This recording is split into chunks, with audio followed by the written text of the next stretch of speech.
Praise the lord. అందరికీ నా వందనాలు. వాక్యంలోకి వెళ్ళే ముందు చిన్న ప్రార్థన చేసుకుందాం. మహాపరిశుద్ధుడ యేసు ప్రభువా, నీకే వందనాలు తండ్రి.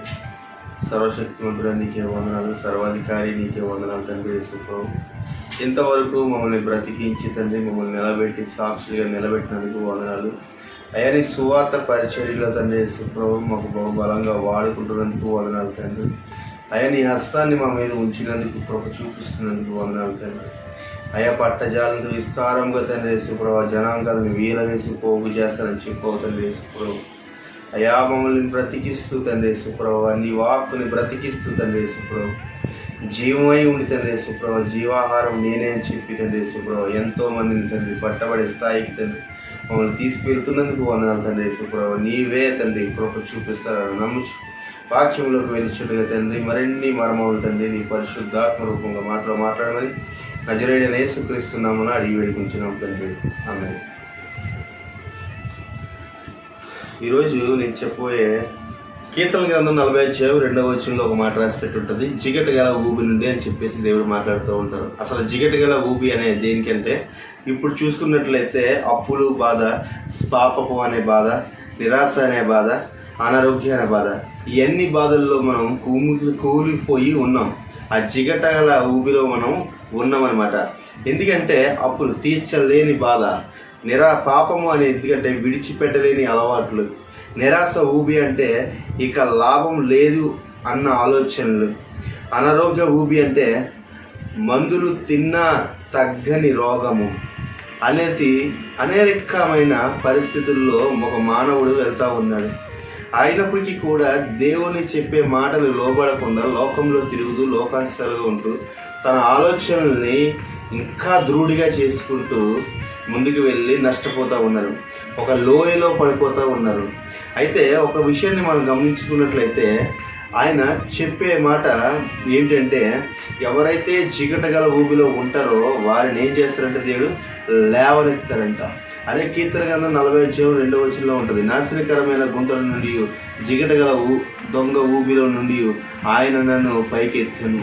అంటే జిగటి గల దొంగ ఊబిలో నుండి, దొంగ ఊబి అంటే మనకి కంటికి కనిపించలేనంట ఊబి అనమాట అది. హల్లెలూయా. అయితే ఏంటంటే ఆయన తన పైకి లేవనెత్తగలరంట. ఎవరైతే పైకి లేవాలనుకుంటారో ఆయన ఒకటే కోరుకుంటారండి, ఆయన శరణు కోరితే గనక ప్రతి ఒక్కరు కూడా ఆయన నుండి పైకి లేవనెత్తగలరు. ఎందుకంటే ఆ కిందనే ఒక వచనం ఉంటుంది, నా పాదములు బండ మీద నిలిపి నా అడుగులు స్థిరపరచెను. నా పాదములు బండ మీద నిలిపి అంటే బండ మీద నిలిపి అంటే మనం ఎప్పుడైతే మునిగిపోయి ఉంటామో, పాపం అనే మునిగిపోతాము, అనారోగ్యమైన పరిస్థితిలో మునిగిపోతాము, నిరాశ అనే పరిస్థితిలో మునిగిపోతాము, అప్పులు అనే పరిస్థితిలో మునిగిపోతాము. ఇవన్నీ కూడా సాతానుగాడి సాదృశ్యం, సాతానుగాడి బాణాలు. ఇవన్నీ కూడా ఎవరైతే బాణాలకి లోబడతారో వారందరూ కూడా ఏమవుతారంట, బండ మీద నిలబడలేరంట. అయితే దేవుడు చెప్పే మాట ఏంటంటే, నేను చేయి చాపి పట్టుకుంటే ఏమవుతుందంట, నా పాదములు బండ మీద నిలిపి నా అడుగు స్థిరపరచను. అంటే ఆయన ఎవరు చెప్తున్నారు? దావీదు అనే భక్తులు చెప్తా ఉన్నారంట. అలాగే దావీదు భక్తుడికి ఎలాంటి పరిస్థితులు ఏర్పడినప్పుడు ఆయన ఏం చేశారయ్యా అంటే, ఆయన నోట దేవుని మాటను ఉంచి ఉన్నారండి. ఎప్పుడైతే ఆరాధన చేశారో, ఎప్పుడైతే ప్రార్థన చేశారో, ఎప్పుడైతే కన్నీటి ప్రార్థన చేశారో ఆయన ఏం చేశారంట, అదే కీర్తన గ్రంథం 18:16 ఉంటుంది. 18:16 ఉంటుంది. ఉన్నత స్థలం నుండి ఆయన చేయి చాపి ఆయన నన్ను పట్టుకొనెను. హల్లెలూయా.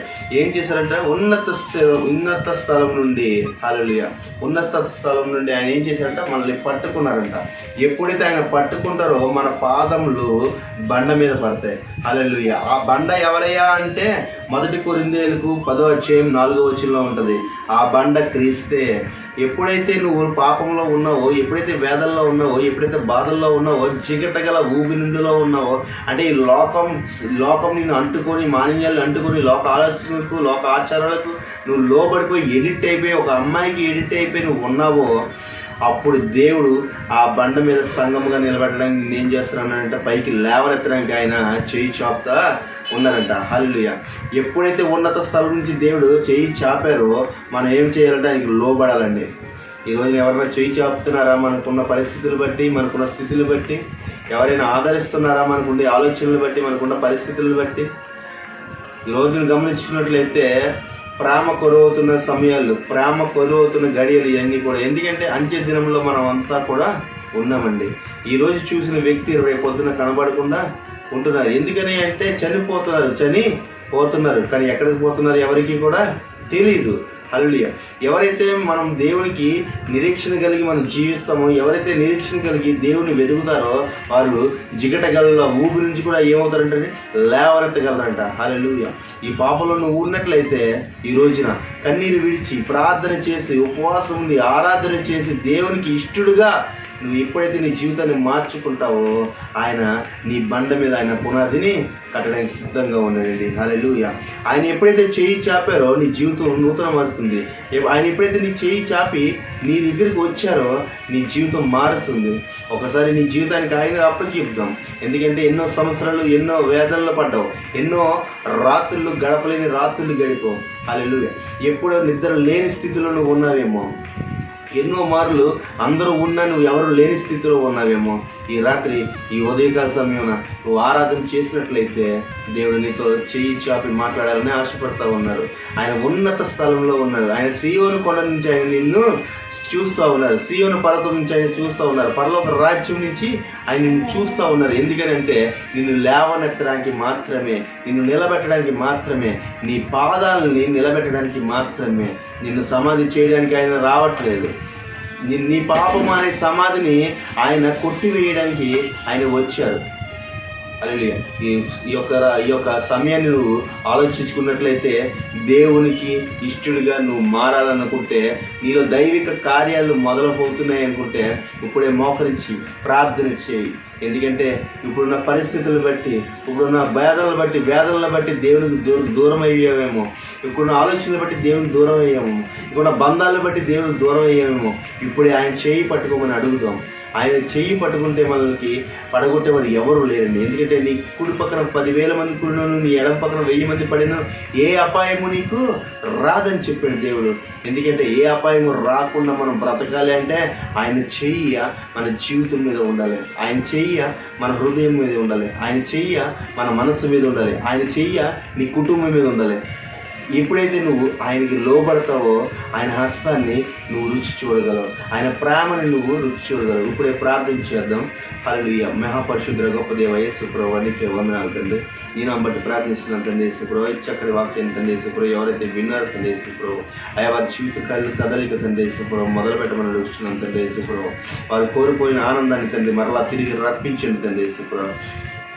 ఎవరైతే జిగటగల ఊబిలో తండ్రి కుమిలిపోతూ ఉన్నారో తండ్రి, ఆయా దేనికైతే ఎడిట్ అయిపోతూ ఉన్నారు తండ్రి, ఈ లోకంలో తండ్రి యేసు ప్రభువా, ఎవరికైతే ఎడిట్ అయిపోతూ ఉన్నారు తండ్రి యేసు ప్రభువా, ఎవరైతే సూసైడ్ చేసుకోవాలనుకుంటున్నారు తండ్రి, ఎవరైతే మానసిక వ్యాధులతో బాధపడుతున్నారు తండ్రి, ఎవరైతే నిరాశతో ఉన్నారు తండ్రి యేసు ప్రభువా, ఎవరైతే అప్పుల బాధలో ఉన్నారు తండ్రి యేసు ప్రభువా, నువ్వు లేవనెత్తే దేవుడు తండ్రి యేసు ప్రభువా. వారి జీవితంలో మీరు లేవనెత్తండి తండ్రి.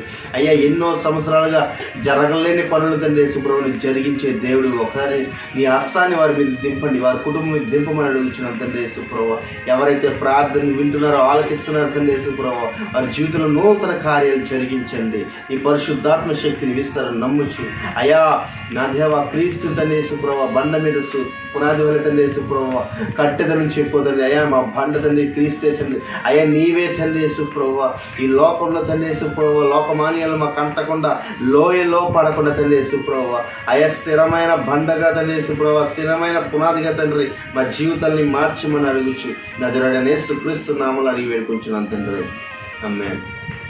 అందరికీ వందనాలు. Praise the lord.